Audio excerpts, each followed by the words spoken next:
प्रसंग चल रहा है। हिरण्यकश्यप सिंहासन पर त्रिभुवनपति पद पर विराजमान है। कयाधु जी ने श्रृंगारित करके प्रहलाद जी को हिरण्यकश्यप जी के पास भेजा। ये भगवान का दिव्य पार्षद, प्रधान पार्षद जय विजय हैं, हिरणाक्ष हिरण्यकश्यप। ये सनक सनंदन सनातन सनत कुमार के शाप से 3 जन्म के लिए असुर भाव को प्राप्त हुए। असुर भाव के कारण भगवान से भयंकर द्वेष है इनका। प्रहलाद जी को गोद में बैठाला और पूछा, तुमको क्या प्रिय लगता है, क्या चाहिए, तुम्हें सबसे अच्छी बात, अच्छी वस्तु क्या है? पहली बार में बताया था भगवान श्री हरि का आश्रय, हरि शरणम सबसे बढ़िया ये हमें लगता है। चंडामर्क को कठोर आज्ञा दी कि हमारे बच्चे की बुद्धि कुसंग से युक्त हो रही है, इसको ठीक पढ़ाई जाए। दूसरी बार जब गोद में बैठाला पूछा तो उन्होंने कहा, हमको सबसे अच्छी बात लगती है श्रवणम कीर्तनम स्मरणम विष्णुर्पाद सेवनम अर्चनम वंदनम दास्यम सख्यात्म निवेदनम। भगवान श्री हरि की ये नवधा भक्ति। बहुत जोर से हंसा और कहा कि ऐसे देखे जाते हैं जो मित्र के रूप में शत्रु का काम करते हैं। संडामर्क, तुमने जरूर हमारे बालक की बुद्धि कुसंग से युक्त कराकर बदल दी। जो हमारा दुश्मन है उसके प्रति उन्होंने कहा, नहीं सरकार, हमें क्षमा कीजिए, हमने कोई गलती नहीं की। हम जो आपने आज्ञा करी, राजनीति काम नीति ये सब पढ़ाया है, हमने कहीं इसको ऐसा नहीं पढ़ाया, इसी से पूछ लो। प्रहलाद से पूछा, तेरी ऐसी बुद्धि कैसे हो गई? तो प्रहलाद जी ने कहा, मेरी मति जैसी भगवान श्री हरि में सिखाने पढ़ाने से नहीं होती। जब तक अकिंचन भगवत प्रेमी महापुरुषों की चरण रज का सेवन न हो तब तक ऐसी मति नहीं होती। नैसाम मतिस्तावद रुक्रमांगिम इस पर सत्या अनर्थापगमो यदर्था मह्य शाम पाद रजोभिषेकम निष्किंचना नाम नवरणीत यावत। महान श्री नारद जी की कृपा से ऐसी स्थिति प्रहलाद जी की ये आकांक्षणी स्थिति है। भक्तजन इसकी आकांक्षा करते हैं। उठा के पटक दिया हिरण्यकश्यप ने और दैत्यों को बोला, मार डालो इसको, मुझे ऐसा पुत्र नहीं चाहिए। शरीर का कोई अंग यदि पूरे शरीर को नष्ट करता हो तो कटवा देना चाहिए। ये हमारे वंश का विनाश करने वाले हरि से प्रीति करता है, मार डालो इसको। बड़े बड़े अस्त्र शस्त्र लेकर दैत्यों ने प्रहार किया, खरोच भी नहीं आई। पहाड़ के नीचे दबाया गया, कुछ नहीं मिले। समुद्र में डुबाए गए, कल आपने सुना। सर्प से डसाए गए, विष पिलाया गया, जान लेने वाली गैस में उनको बंद कर दिया गया गड्ढे में डाल करके। फिर अंततोगत्वा बहुत सब करने के बाद फिर होलिका दहन लीला हुई। उसमें भी प्रहलाद जी का रोम भी नहीं झुलसा, होलिका पधार गई। बहुत डर गया हिरण्यकश्यप। 5 वर्ष के प्रहलाद भक्त से त्रिभुवनपति महान तपस्वी बलशाली, जिसके डर से देवता हर समय कांपते रहते हैं, वो भयभीत हो गया और उसने सोचा, एष में वह साधुक्तो बधोपायाश्च निर्मिता तैस्तैर्द्रोहै रसद्धर्मैर्मुक्ता स्वेनैव तेजसा।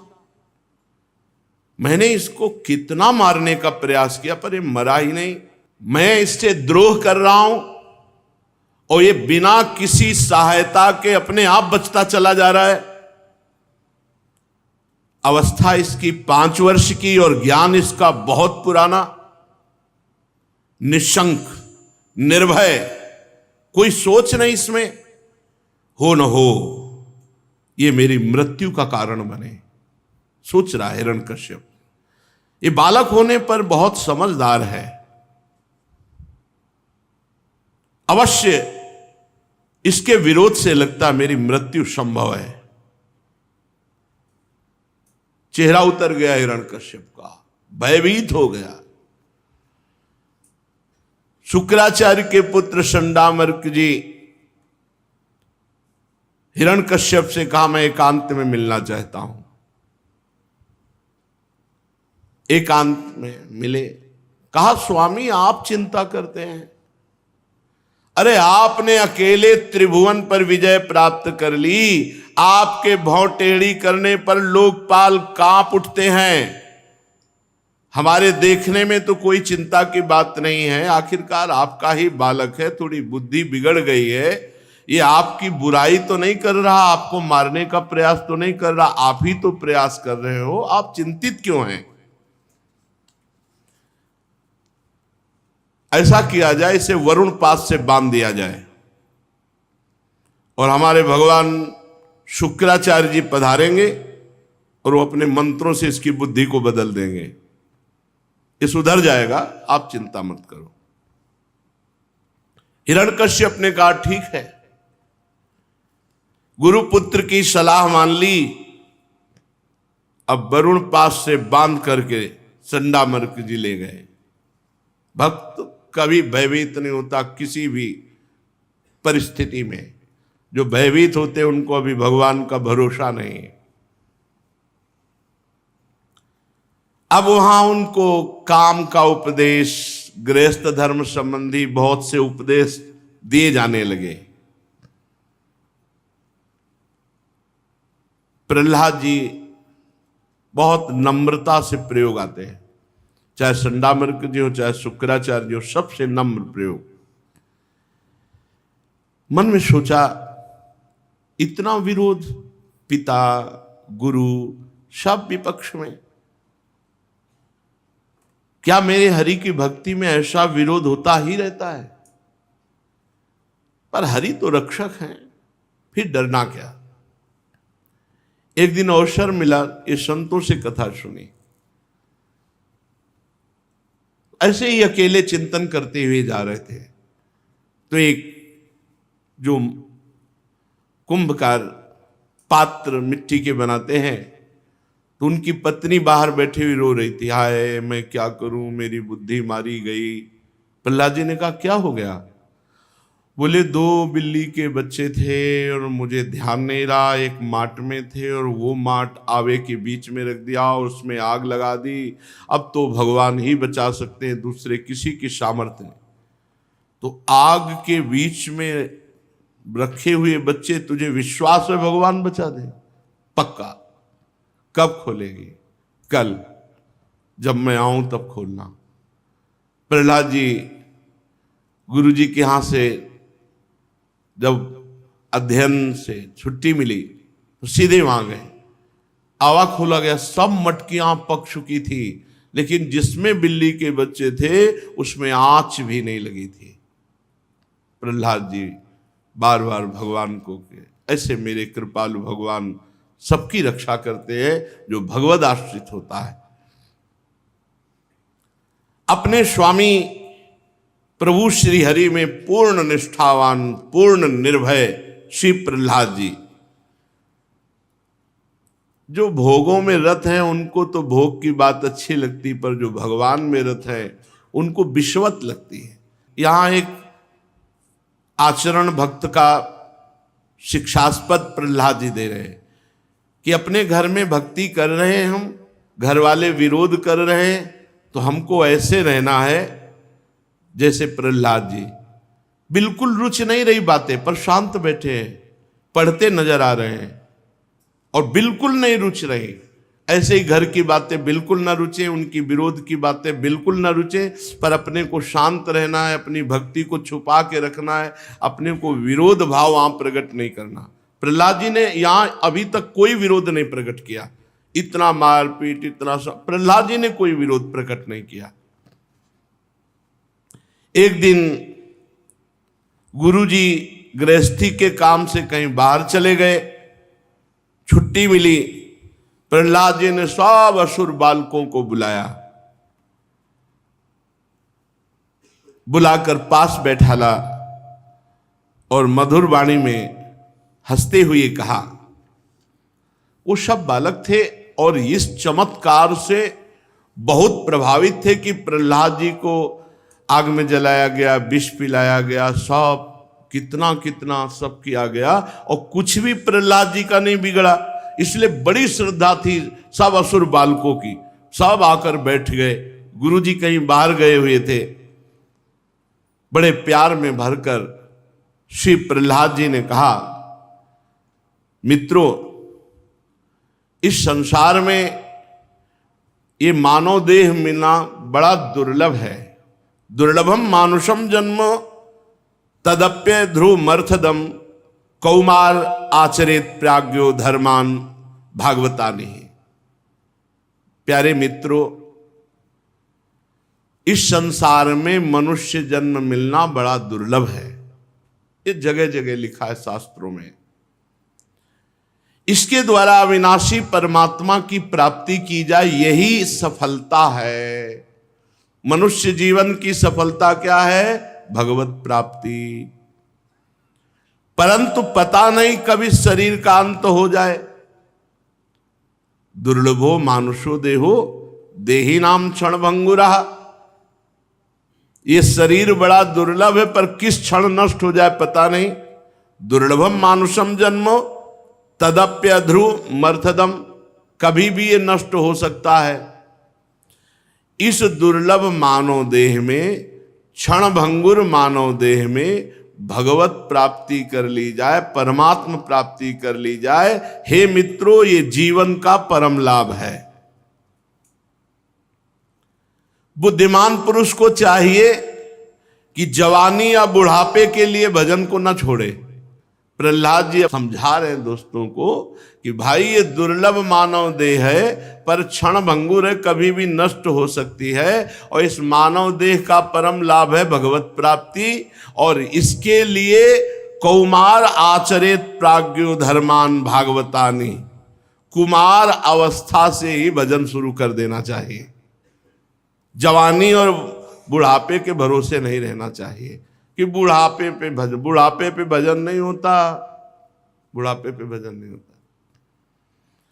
जब तुमने अभ्यास बचपन से भजन का किया है, जवानी में भजन का अभ्यास किया है, तो बुढ़ापे में भी भजन हो जाएगा। नहीं, बुढ़ापे में भजन नहीं होता। हमने बहुत वृद्धों को देखा, प्रपंच के सिवा कुछ नहीं रहता। भगवान को प्रेम करने वाले किसी अव्यवस्था से भगवान के मार्ग में नहीं आते।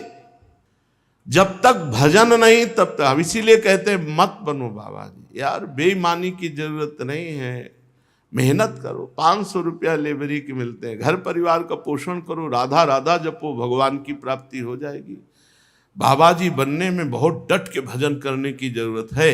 नहीं तो प्रणाम, नमस्कार, वस्त्र, भोजन, ये जो समाज का हम लेते हैं, ये सब कर्जा है। बहुत सोच समझ के। ये जो लोग कहते हैं ना कि बुढ़ापे पे भजन, बुढ़ापे पे सन्यास उसका सफल होता है जिसका ब्रह्मचर्य ठीक रहा है। जो प्रारंभ की नींव सही रही है ब्रह्मचर्य आश्रम से, वो गृहस्थ आश्रम में धर्म पूर्वक, फिर गृहस्थ आश्रम से वानप्रस्थ संन्यास, ऐसी पद्धति है। चित्त वृत्ति को सच्चिदानंद प्रभु में एकांत में लगाना है। भगवान श्री कृष्ण चंद्र जी के वचन है कि बांस का दंड लेने मात्र से वो सन्यासी नहीं हो जाता। वाणी का मौन, शरीर का निष्क्रिय, मन का निसंकल्प, जब तक ये 3 दंड नहीं तो त्रिदंडी नहीं कहा जाएगा। ये दुर्लभ मनुष्य जन्म भगवत प्राप्ति के लिए है। इसका मतलब ये नहीं कि सब बाबा जी बन जाए। बाबा जी कोई भगवत प्राप्ति का मतलब नहीं। चित्त की वृत्ति जो भगवान में लगा दे, संसार से निवृत्त करके, चाहे वो गृहस्थ हो या विरक्त, 2 मार्ग बनाए गए हैं। ये भगवान की प्राप्ति का मार्ग है, भगवान को रिझाने के लिए है। और वो है चित्त से। अगर चित्त की वृत्ति प्रभु में नहीं लगी है तो केवल वस्त्र परिवर्तन मात्र से भगवत प्रसन्नता या भगवत प्राप्ति नहीं होती। वेशधारी हरि के उरसाल है। वेश रख लिया और भजन नहीं है तो भगवान को बदनामी कराते, भगवान की निंदा कराते, भगवान को दुख पहुंचता है। भगवत ऋषि जी सिद्ध महापुरुष है, वो कह रहे वेशधारी हरि के उरसाल है। वो हरि के हृदय को कष्ट देते हैं। कौमार आचरेत प्राज्ञो धर्मान भागवतानि, कुमार अवस्था से जो भजन में लग गया तो पक्का वो सिद्ध हो जाएगा यदि सही मार्ग का अनुसरण कर ले, क्योंकि कोरी मटकी में बहुत बढ़िया दही जमता है। ऐसे ही संसार में अभी प्रकट हुआ छोटी अवस्था और भगवान में चित्त जोड़ दिया तो पहुंच जाता है, ढनंगते ढनंगते पहुंच जाता है। इसका मतलब ये नहीं कि केवल बाबा जी ही बन करके वो पहुंच जाता, नहीं, बहुत से ऐसे गृहस्थ हुए जो शुरू से भजन की पद्धति और गृहस्थी में उनके पुत्र परिवार आदि भी हैं और बड़े ऊंची कोटि के महात्मा हैं। एक गांव तो गंगा किनारे मिला कि हमें लगता है कि 50% ब्रह्मबोध संपन्न महापुरुष होंगे गृहस्थ। जब शाम के बैठे आकर के तो श्री स्वामी सर्वेश्वरानंद जी नैमिषारण्य के नारदानंद जी के शिष्य और अपने लोग लगभग 20 संत थे और वो करीब 100 लोग एकत्रित, और 100 ऐसे प्रश्न कर रहे थे क्योंकि सब आत्मज्ञानी महापुरुष। तो वो कह रहे थे गंगा का किनारा है, देखो भाई, हम लोगों से गए, देखो भाई गृहस्थों को देखो, सब आत्मज्ञानी महापुरुष है। सर्वेश्वरानंद जी कह रहे, तो ऐसा नहीं कि गृहस्थ में भक्त नहीं होते, ज्ञानी नहीं होते, ब्रह्मबोध नहीं होते। मार्ग है, एक विरक्त मार्ग है, गृहस्थ मार्ग, दोनों भगवान के लाड़िले, और अगर सही ढंग से चले तो दोनों भगवान को प्राप्त होते हैं। कुमार अवस्था से भजन में चित्त को जोड़ना चाहिए। ये जो माता पिता बालकों को आधुनिक शिक्षा केवल देते हैं, आध्यात्मिक की शिक्षा नहीं देते ना, यही बच्चे आधुनिकता के प्रवाह में बह करके नशा करने लगते हैं, गंदे आचरण करने लगते हैं। फिर माता पिता के साथ व्यवहार भी इनका बहुत अभद्र होता है, क्योंकि आध्यात्मिक इनके अंदर कोई ज्ञान होता नहीं, आध्यात्मिक भय कोई होता नहीं भगवान आदि का, तो ये अभद्र व्यवहार करते हैं। छोटे छोटे थे, माता पिता देखो सुबह सुबह उठ कर पहले धरती माँ के पैर छुओ, हमारे छुओ, पिताजी के छुओ, और ऐसे हाथ करो, और ऐसे चूमो हाथ को, कराग्रे वस्ते लक्ष्मी कर मध्य सरस्वती, ये सिखाया गया था प्रारंभ में। उठे पहले धरती माँ, प्रातः 4 बजे के बाद कोई वहां सो नहीं सकता। ये प्रातः 4 बजे की दिनचर्या, छोटे छोटे बच्चे उठ, वो संस्कार जो प्रारंभ के डाले जाते हैं अध्यात्म के, वो जीवन भर चलते हैं। अब जीवन भर का अभ्यास है, पहले उठो, अब तो वृंदावन है, वही वहाँ धरती माता की जय थोड़ी बोल ली है, वृंदावन भूमि को प्रणाम, जैसे गुरुजनों को प्रणाम, आचार्य इष्ट इन सब की वंदना करके वो संस्कार। प्रातःकालीन जिनकी दिनचर्या ठीक है उसका जीवन पूरा ठीक हो जाएगा, ध्यान रखना, पूरा जीवन। ये जो 9-10 बजे तक सोते हैं, भगवान कृपा करें इनकी बुद्धि शुद्ध करें। सूर्य भगवान उदय हो गए और सो रहे हैं, कोई दिनचर्या नहीं। अब 10 बजे क्या दिनचर्या होगी? हमें तो मतलब 10 बजे तो हम लौट जाते हैं दिनचर्या करके, रात के 12 बजे से और दिन के 10 बजे तक दिनचर्या ये चल रही, फिर 10 बजे तो लगभग लौट जाते हैं यहाँ से। फिर वहाँ प्रसाद पर हमें लगता है जब उनके जगने का टाइम आता है तब यहाँ ध्यान का विश्राम शुरू हो जाता है। कौमार आचरित प्राज्ञ, ए भाई मनुष्य जीवन बहुत अच्छे अच्छे संस्कार अपने में भरो भगवत प्राप्ति के लिए, भगवत प्राप्ति के लिए। यथा ही पुरुषस्येह विष्णोः पादोपसर्पणं यदेश सर्वभूतानां प्रियात्मेश्वरः सुहृत्। बहुत भगवान की विचित्र माया है, जीव को भगवान अवसर देते हैं, भजन कर लो। अब मान लो पति पत्नी बच्चा नहीं, अरे बहुत बढ़िया यार, बोले वो नहीं गृहस्थी में होना चाहिए तो गोपाल जी को मान लेना, प्रिया प्रीतम को मान ले और भजन कर, तेरे सब ऋण उऋण हो जाएंगे, भगवत प्राप्ति हो जाएगी, बढ़िया। वो चाहे धुंधकारी मिले पर चाहिए जरूर, हाँ वो चाहे रोज पीटे पर चाहिए जरूर। श्री वामदेव जी महाराज अपनी मंडली के साथ भ्रमण कर रहे थे, बड़े सिद्ध महापुरुष थे। जब वृंदावन आए थे तो उस समय मंडलियां चलती थी, अब धीरे धीरे मंडलियों का विश्राम हो रहा है, सब अपने अपने तीर्थ स्थानों में वास कर रहे। तो देखा कि जवान आदमी बूढ़े आदमी को पीट रहा था जूता से। तो वामदेव जी ने मंडली से कहा आप चलिए मार है। उसके पास गए, बाबा ये कौन मार रहा था आपको? उनका बेटा मार रहा था। बड़ी समस्या होगी आपके जीवन में। आइए, मंडली में सब कुछ है, आप पैदल नहीं चलेंगे तो गाड़ी व्यवस्था है, भोजन व्यवस्था है, नाम जप कीजिए, भगवान का कीर्तन कीजिए, कथा सुनिए। आइए, तो बोले तुम्हारा क्या इसमें जा रहा, बेटा मेरा मुझे मार रहा, चल यहां से। वामदेव जी को ऐसा ममता मोह की जंजीर है कि जीव जूता खा के भी वही। गोस्वामी तुलसीदास जी, पद सिर त्राण बजय, पद सिर त्राण बजय।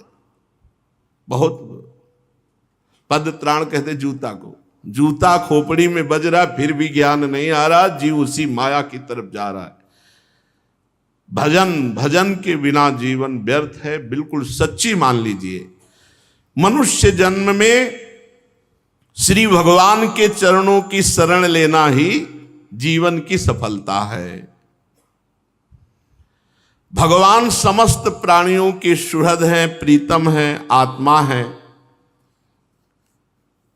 भाइयों, सुखमेन्द्रिय कम दैत्या देह योगेन देहिनाम सर्वत्र लभ्यते दैवाद यथा दुःखमयत्नतः तत्प्रयासो न कर्तव्यो यत आयुर्व्ययः परम न तथा विन्दते क्षेमं मुकुंद चरणाम्बुजम ततो यतेत कुशलः क्षेमाय भयमाश्रितः शरीरम पौरुषम यावन्ना विपद्येत पुष्कलम। हे मित्रों, ये जो इंद्रियों से सुख भोगा जाता है तो हर योनि में मिल जाता है। सुअर, कुत्ता, सब योनि को ये प्राप्त है। सच्ची मानिए, तुम्हें रबड़ी खाने में जितना अच्छा लगता है, सुअर को बिष्ठा उतना ही अच्छा लगता है। तुम्हें डल्लब के गद्दे में बढ़िया ऐसे, उसको कीचड़ में वैसे। तुम्हें जैसा अपनी पत्नी से सहवास, ऐसा सूकरी के सहवास से उसको वही सुख मिलता है। तुम्हें अपने बच्चों से जितना प्यार उतना सूकर को प्यार, तुम्हें जितना अपना शरीर प्यार उतना शरीर प्यार। सुखमेन्द्रिय कम दैत्या देह योगेन देहिनाम। जितने शरीरधारी हैं पशु पक्षी, सबको ये सुख प्राप्त है जिन सुखों के लिए तुम भगवान को भूल करके प्रयासरत हो। इसलिए इन सांसारिक सुखों के लिए भगवान का विस्मरण करके प्रयास करने की जरूरत नहीं। जैसे कोई प्रयास आज तक नहीं किया कि मुझे दुख मिले, जबरदस्ती दुख भोगना पड़ता है। ऐसे आप प्रयास मत करो सुखों का, तो जबरदस्ती जो प्रारब्ध में सुख भोग है वो आ जाएगा। प्रयास करो, परिश्रम करो, धर्म के लिए, भगवान के लिए, भगवान के भजन का परिश्रम, धर्म का, समाज सेवा का परिश्रम, परिवार सेवा को भगवान की सेवा मानकर, तब सार्थक हो जाएगा। भगवान के परम कल्याण स्वरूप चरण कमलों की प्राप्ति का प्रयास करो। यह प्रारब्ध से नहीं होता, यह मनुष्य जीवन में भजन करना पड़ता है। प्रारब्ध से सुख और दुख मिलता है। मनुष्य जीवन में सिर पर अनेकों प्रकार के भय सवार रहते हैं। इसलिए जब तक तुम्हारा शरीर क्षेमाय भयमाश्रितः, जब तक तुम्हारा शरीर स्वस्थ है, रोग ग्रसित नहीं हुए हो, विपत्ति ने घेरा नहीं, तब तक भजन का अभ्यास कर लो। नहीं, रोग विपत्ति दुख में फिर भजन नहीं होता। फिर तो बस आहा निकलती रहती। भजन में चित्तन, भजन का अभ्यास किया है तो भजन होगा। बुद्धिमान पुरुष को चाहिए कि स्वस्थ अवस्था में जब तक शोक दुख विपत्ति नहीं घेरा तब तक भजन का अभ्यास कर लो, नहीं फिर भजन नहीं होने वाला। मनुष्य की पूरी आयु 100 वर्ष की है। पुंसो वर्ष शतम आयुष तदर्धम चाजितात्मनः निष्फलम यद सौरात्र्याम सेतेन्धम प्रापितस्तमः मुग्धस्य बाल्ये कौमारे क्रीडतो याति विंशतिः जरयाग्रस्त देहस्य याति कल्पस्य विंशतिः। मनुष्य की पूरी आयु कितनी? 100 वर्ष की। जिन्होंने अपनी इंद्रियों के वश में होकर के मनमानी आचरण किए तो आधा जीवन तो उनका पागलपन में बीत गया। जो बीच का जीवन है जवानी वाला, इसमें एक बुखार चढ़ता है वासना का, यौवन ज्वर के नहीं बल कावा। जवानी में एक अंधकार छाता है अज्ञान और भोग वासना का। आधा जीवन तो चौपट हो गया उसी में। रात घोर तमोगुण अज्ञानग्रस्त होकर मुर्दे की तरह सोते रहना या भोग आदि में, आधी आयु तो बर्बाद हो गई। बचपन अज्ञान में व्यतीत होता है। बड़े भाग्यशाली घर के बच्चे हैं जिनको ये सिखाया जाता है, हनुमान चालीसा पढ़ो, शिव चालीसा पढ़ो, दुर्गा चालीसा पढ़ो, चलो रामायण पढ़ो, रामायण सुनो। ये कक्षा 5 में जब जाते थे तो तिलक लगा के त्रिपुंड,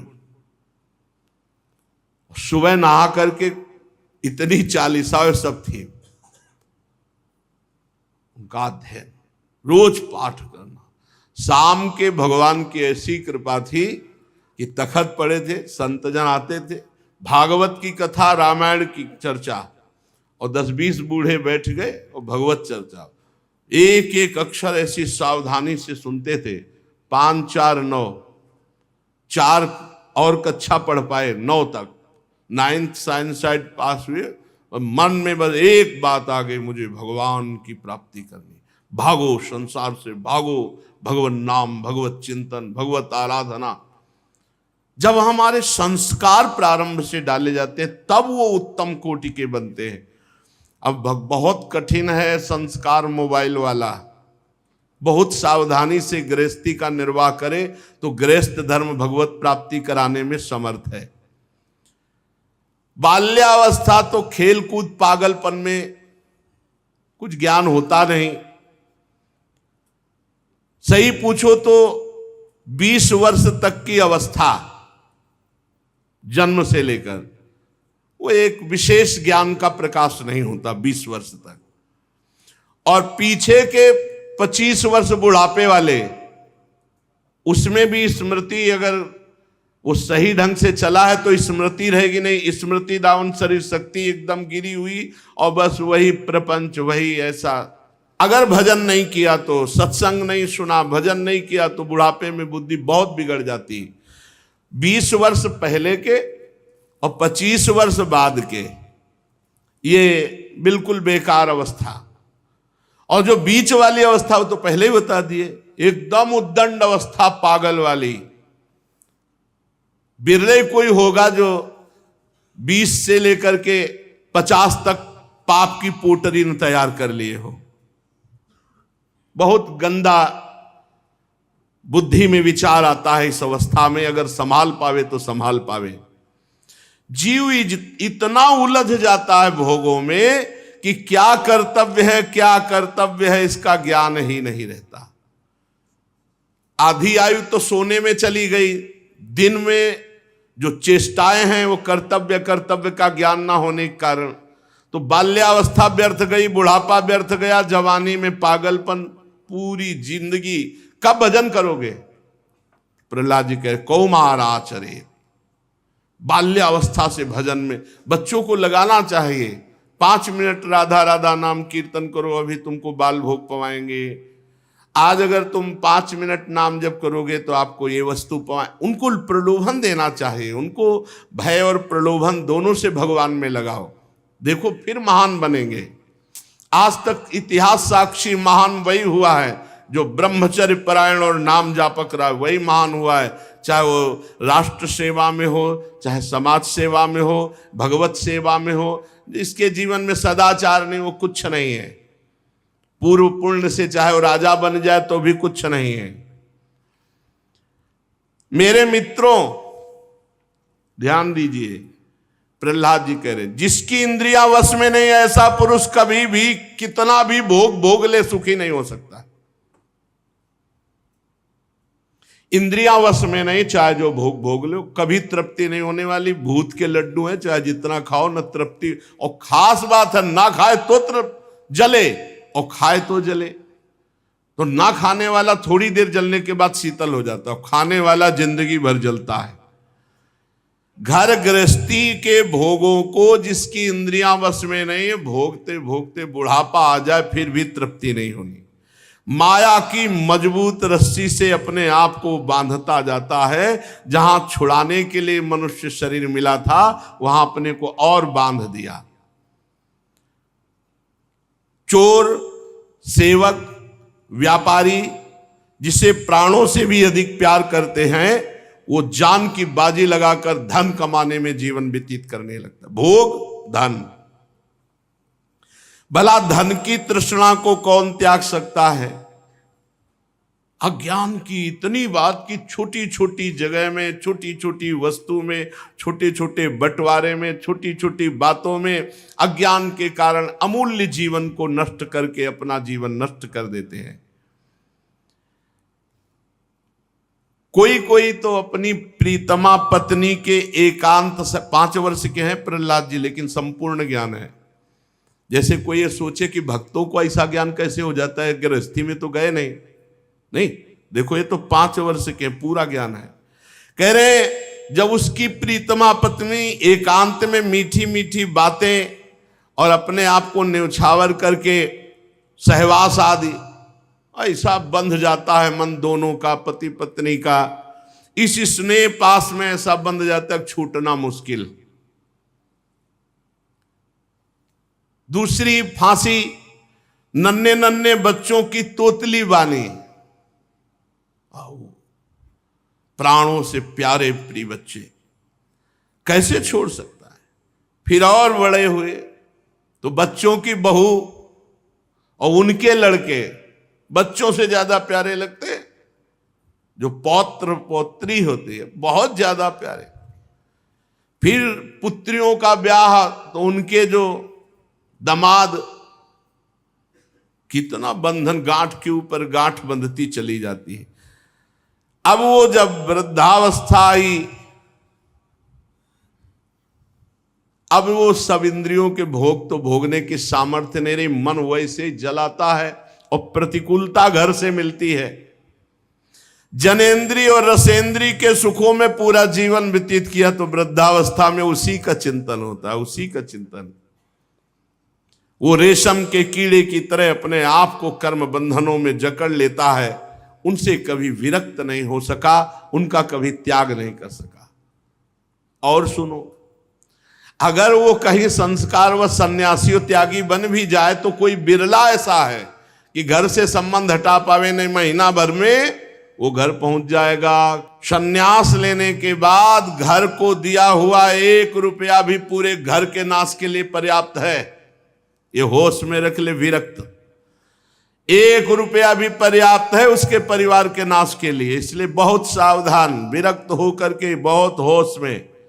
उतना लो जितने से जीवन चल जाए, ज्यादा है तो समाज साधु सेवा, घर परिवार की नहीं। और फिर घर परिवार का राग वहीं घर परिवार में ले जा करके मारता है, बहुत दुर्गति। अगर सन्यासी होकर घर में जाके मरा तो भारी दुर्गति समझो। भगवान की याद में तड़पते हुए शरीर छोड़ दो। इसीलिए गंगा पावन, यमुना और तीर्थों का आश्रय लिया जाता है। घर का संबंध विरक्त होकर नहीं, स्वजन त्यक्त स्वजन बांधवाहा, भगवान कपिल देव जी ने कहा त्यक्त स्वजन बांधवाहा, तब तो बैरागी सन्यासी महात्मा त्यक्त स्वजन बांधवाहा। अधिकार नहीं, अधिकार श्री जी का, और श्री जी जिसे दे दे अधिकार, अपना अधिकार नहीं मानना चाहिए। बहुत सावधानी रखनी चाहिए। विरक्त और गृहस्थ में जो भगवान शास्त्रों में मर्यादा बनाए उसी मर्यादा से चलना चाहिए। और ये प्रायः बड़े बड़ों से भूल हो जाती है। अपना उद्धार करने में असमर्थ बेचारा मोह की जंजीरों में फंस जाता, बहुत इस प्रपंच से बहुत दूर भगवान की प्राप्ति करने के लिए। गृहस्थ अपने परिवार का अगर कोई बाबा जी हो तो हमारी प्रार्थना भूल कर कभी उसकी वस्तु, वस्त्र, रुपया, पैसा कभी भूल कर न ले लेना, तुम्हारा विनाश करके वो निकलेगा पक्का। बहुत सावधान, बहुत सावधान। अपने परिवार को विष देने से डरे। विरक्त साधक अगर एक भी वस्तु, वस्त्र, कुछ भी, वो विष की तरह काम करेगा जाके तुम्हारे परिवार में। ऐसा ना सोचे कि ये हमारी कमाई है। नहीं, तुम संत हो केवल तुम्हारे पोषण के लिए, या संत सेवा या श्री जी के लिए है, उसका परिवार का किसी भी तरह का पोषण या सुविधा उसका भोग नहीं कराना चाहिए। परिवार वाले अगर कभी आवे भी तो आप अपने पैसे का खाओ, आप अपने पैसे से रहो, और कुछ 100 200 500 जो धर्म के कमाए हो साधु सेवा में लगाओ, फिर जाओ तो तुम्हारा कल्याण होगा। अरे वो भजन कर रहा है तो तुम तो गृहस्थी में हो, तो तुम अपनी मर्यादा से रहो गृहस्थी में। ये थोड़ी कि तुम उसके संबंध से पैर पूजो और सुविधाओं का भोग करो। बहुत समझना चाहिए। इसलिए ततो विदूरात परिहृत्य दैत्या दैत्येषु संगम विषयात्मकेषु उपेत नारायण मादि देवम सामुक्त संगैरिषितोपवर्गः। हे मित्रों, ये विषयासक्ति छोड़ दो, आसुरी भाव को छोड़ दो। ये जो आसुरी भाव वाले लोग हैं इनको छोड़ दो। आसु कहते प्राण, जो केवल अपने प्राणों का पोषण, केवल अपनी वासनाओं का पोषण करने वाले आसुरी भाव वाले, इनको छोड़ दो। आदिदेव भगवान श्री हरि की शरण ग्रहण करो, और जिन्होंने संसार की, परिवार की आसक्ति छोड़ दी, ऐसे महात्माओं का संग करो। साधुता की जो पद्धतियां हैं आचार्य परंपरा से बनाई गई हैं, 2 ही पद्धतियां हैं, या तो बार रखा लेना, या तो हर 2 महीने 4 महीने 6 महीने में मुंडन करा लेना। ये कटिंग सेटिंग फिटिंग तो है ही नहीं। कह रहे उन संतों का संग करो, मुक्त संगैरिषितोपवर्गः, जो अपने परिवार, अपनी आसक्ति को त्याग चुके हैं, ऐसे भगवत प्रेमी महात्माओं का संग करो तो अपवर्गः, मोक्ष की प्राप्ति होगी। संत संग अपवर्ग कर, कामी भव कर पंथ। कामनाओं की पूर्ति चाहने वाला संत नहीं होता। जो निष्काम भगवत चिंतन परायण है वही संत है, चाहे गृहस्थी में हो चाहे विरक्ति में हो। मित्रों, भगवान के प्रसन्न करने के लिए कोई बहुत परिश्रम या प्रयत्न करने की जरूरत नहीं। प्रहलाद जी कह रहे, नारच्युत प्रीणयतो बह्वा यासो असुरात्मजाः आत्मत्वात् सर्वभूतानां सिद्धत्वाद् हि सर्वतः। मित्रों, भगवान को प्रसन्न करने के लिए किसी भी विशेष प्रयास या प्रयत्न की जरूरत नहीं है, क्योंकि वे हमारी आत्मा हैं और वे सर्वत्र हैं और वे स्वयं सिद्ध हैं, पूर्ण काम हैं। उनको किसी वस्तु की कामना नहीं। ब्रह्मा से लेकर तिनके तक छोटे बड़े समस्त प्राणियों में हमारे भगवान विराजमान हैं। ब्रह्मा से लेकर तिनके तक पंचभूतों से बनी हुई वस्तुओं में भगवान विराजमान है। पंचभूतों में भगवान विराजमान है, सूक्ष्म तन मात्राओं में, महातत्व में, तीनों गुणों में, गुणों की साम्य अवस्था में, प्रकृति में, सब में भगवान विराजमान है। भाई यही बात समझ लो, इससे भगवान बहुत जल्दी मिल जाएंगे। हर व्यक्ति वस्तु स्थान में भगवान की भावना, और इसमें सिद्ध है प्रहलाद जी जो उपदेश कर रहे हैं, इसमें सिद्ध है प्रहलाद जी। अंतर्यामी प्रभु सब जगह विराजमान है। इस भावना से बहुत जल्दी भगवत प्राप्ति होती है। ये सबसे बड़ी यहां बात है, और इसको दुर्लभ बात कहा गया है गीता में भी। बहुनाम जन्मनावन्ते ज्ञानवान माम प्रपद्यते वासुदेवा सर्वमिति सा महात्मा सुदुर्लभा। जो सब जगह भगवान को देखता है, ऐसा महात्मा मिलना बड़ा दुर्लभ है। अब इसकी प्राप्ति के लिए तुम पहले अपने आसुरी स्वभाव का त्याग करो। दूसरों से सुख भोगने की लालसा, इसे आसुरी भाव कहते हैं। सब प्राणियों पर दया करो, क्योंकि सबके हृदय में भगवान विराजमान है। सबके हृदय में भगवान विराजमान है, इसलिए सबकी सेवा करो, आसुरी भाव का त्याग करो, दूसरों से सुख भोगने की लालसा, इसी से भगवान प्रसन्न हो जाते हैं। नाम जप करते हुए सब में भगवत भावना, दूसरों को सुख पहुंचाना, सुख लेने की चाह का नाश कर देना, ये नाम जप करेगा। इससे बढ़कर कोई साधन नहीं है, इससे भगवान प्रसन्न हो जाते हैं। और कह रहे तुष्टे तत्र किम लभ्यम अनंत आद्य किम तैर्गुण व्यतिकरादि ये स्वसिद्धा धर्मादय किम गुणेन च कांक्षितेन सारम जुषाम चरणयोरुपगायताम नः। और जिसके ऊपर भगवान प्रसन्न हो गए, कौन सी अब बात रह गई जो उसको नहीं पूरी हो जाएगी।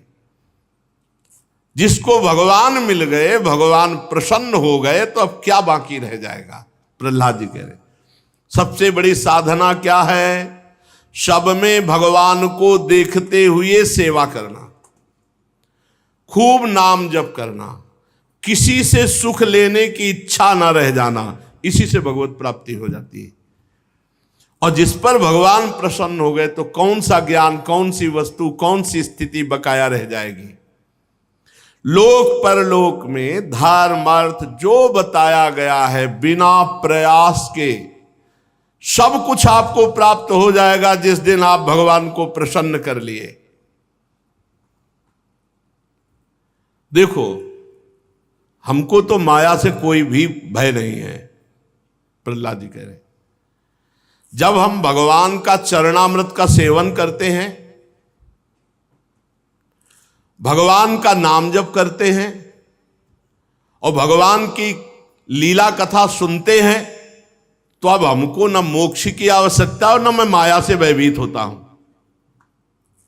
फिर ध्यान से सुन लो, जब हम भगवान का चरणामृत रोज पान करते हैं, उनका नाम जप करते हैं, उनकी लीला कथा सुनते हैं, कहते हैं, तो अब हमें मोक्ष की भी जरूरत नहीं है और हम इस माया से पार होने के लिए भी डरते नहीं हैं, क्योंकि हमारे पास चरणामृत है, नाम है और भगवान की लीला कथा। ये बहुत जोर की बात जब प्रारंभ में थे तभी ये बात बैठ गई थी।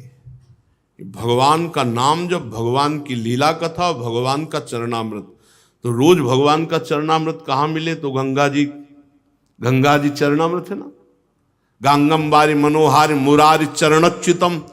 बस गंगा जी का पान, गंगा जी का त्रिकाल स्नान, गंगा जी की ही रेत पे रहना, गंगा जी के किनारे सेवन, चरणामृत का पान, लीला कथा अमृत का पान, नाम जप।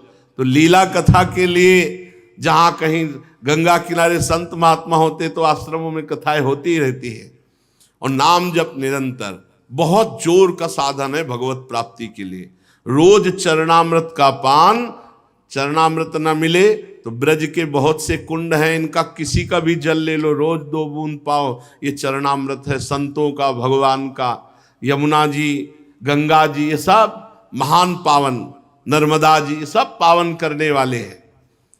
रोज चरणामृत और नाम जप और भगवान की लीला कथा सुनना, इससे बढ़कर कोई साधन नहीं भगवत प्राप्ति का।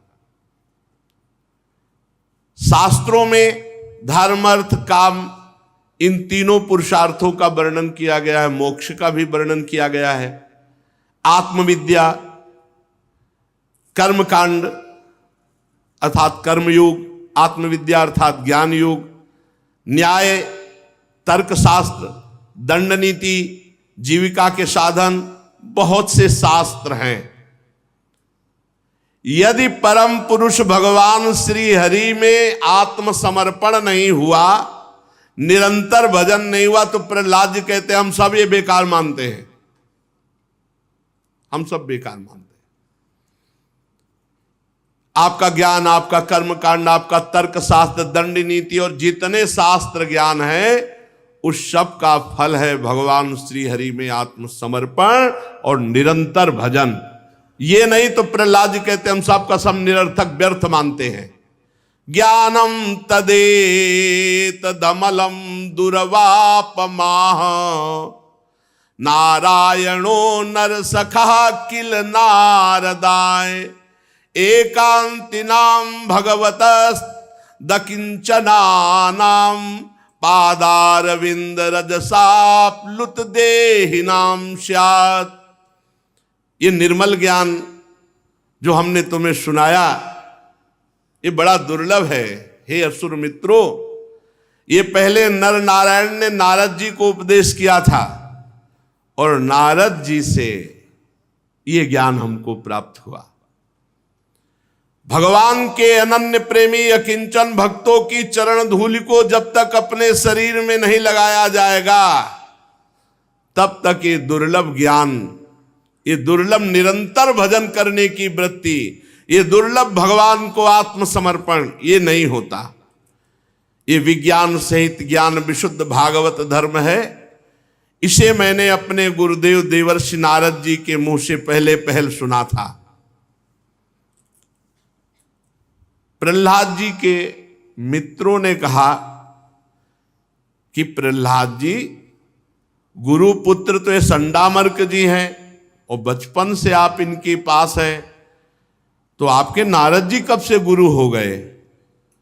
प्रियवर, यदि सुनने के हम अधिकारी हैं तो आप इस बात को प्रकाशित करें कि संडामर्क के सिवा देवर्षि नारद जी आपके कब और कैसे गुरु बने। सुशेष चर्चा आगे। श्री राधा वल्लभ लाल की जय।